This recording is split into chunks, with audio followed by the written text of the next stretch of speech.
Hi, everyone. It's Professor Russo, and I wanted to give you an overview of what's expected in the analysis plan and hopefully make sure that you can do this successfully. I'll go through the blank template and then go through a completed one so you can see, what nuances might be looked for, things like that. So overall, this is the performance assessment. So considering what you did with your experience maps, when you're looking at this performance assessment, this is, for example, your actual experience, such as in the grocery store.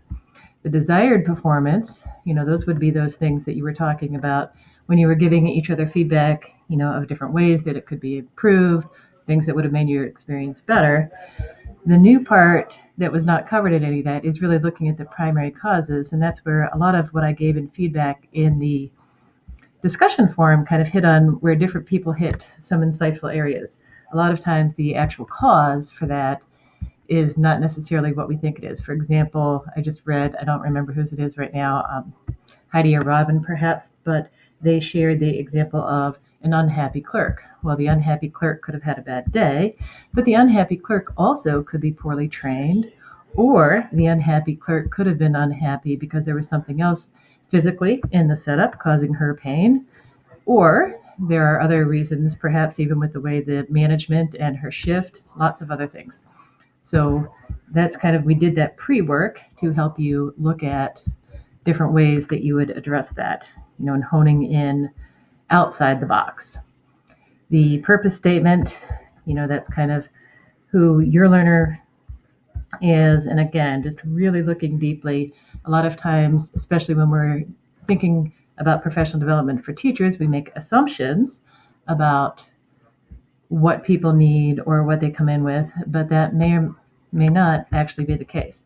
So your primary student group in this, when you're looking at your learner analysis, would be the population that you are trying to, create this training for. So if you're creating a professional development for other teachers, your students are actually teachers. The resource audit, again, it doesn't matter how good your ideas are if you don't have the ability to do that. So you want to make sure that you explore what resources are actually, in fact, available already. Even for content, some of these might be things like using tutorials that are already created by other people. Cost is one of the most difficult ones. I will be adding some examples over the next week of other ways to figure out costs. But even if, for example, you are a classroom teacher, your human resource cost, if you are doing things above and beyond, always consider that that is a cost still of your time that could be used elsewhere. It is not necessarily an embedded part of your job. Room reservations and things, again, just because the school has the possibility does not mean there are not costs involved. It can be embedded in different funding sources, but you still want to recognize the value of this. Again, that's really straightforward. Same with this one. I think, looking at the way you did with the experience maps, again, that's, was helping you think about ways to do this differently.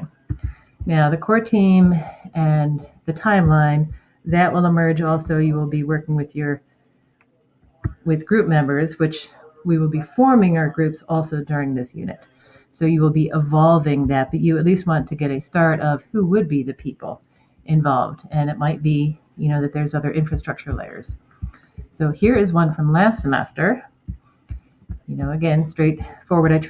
The example that's posted in Classroom, which gives a more complete document, is one that's for in a classroom. So I wanted to find an example that's not in a classroom. So we've got two presented here. So this is actually, Scribe is a program at JVSU. It is a new program. And so again, this is the actual performance. This was the identified performance gap when they looked at, this is what people are really doing. This is what they need them to be able to do. And after thinking about it, that was the primary cause found out.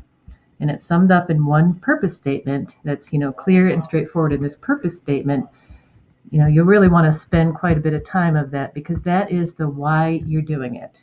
What at the heart of the matter, why are you devoting time, energy, resources, which also lets you explain to other people why should they care about what you want them to do. So, minimum of 3 instructional goals. So there is a lot, in particular, if you are not familiar or comfortable writing the goals, I would look in the readings this week. In particular, the ID for T goes through this very completely. There's also, material on all of this, of course, in the branch reading.